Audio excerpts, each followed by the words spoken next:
one of the things that was important for us that we discussed was that we wanted to show at least 50% female artists. It's just something that came natural to us, and it wasn't necessarily a conscious decision of like, we're only showing women, which is also not what we do. We are feminists and curators, but we also show men.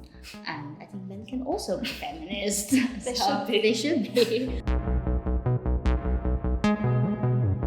So EVBG is a nomadic project space, and so for each project we either look at what the exhibition or the screening needs. We don't only do exhibitions and screenings, but also we did a magazine, we co-produced a film. By not having a space, we're also free to explore other formats that are not tied to a physical space. We also kind of expand our network. Like by moving around, I think we also kind of have an idea of like making space instead of having one.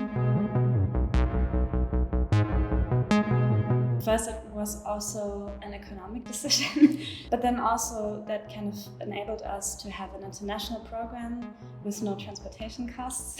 We had people like Shana Moulton or Heather Phillipson and like internationally working female artists who we love, kind of suited our dynamic, flexible way of working. It's kind of about supporting each other's program mostly.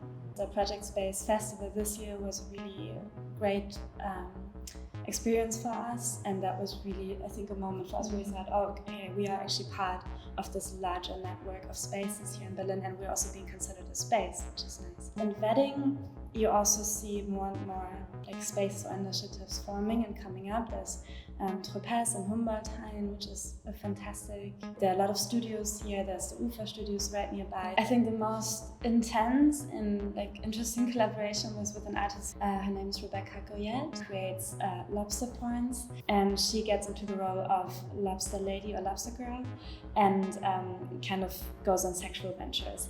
And they are hilarious. This film is now being screened at different Berlin-based formats. On the one side, become part of a certain already existing network, but then are also part of creating like more connections within that network, kind of expanding it, which is to me a really like beautiful part of a cultural practice.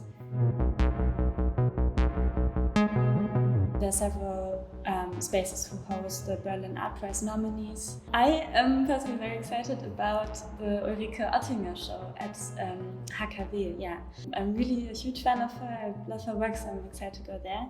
And there's also the show or the archive that's being presented of Wolf Herzenblatt at Akademie der Künste, which is something I'm really looking forward to.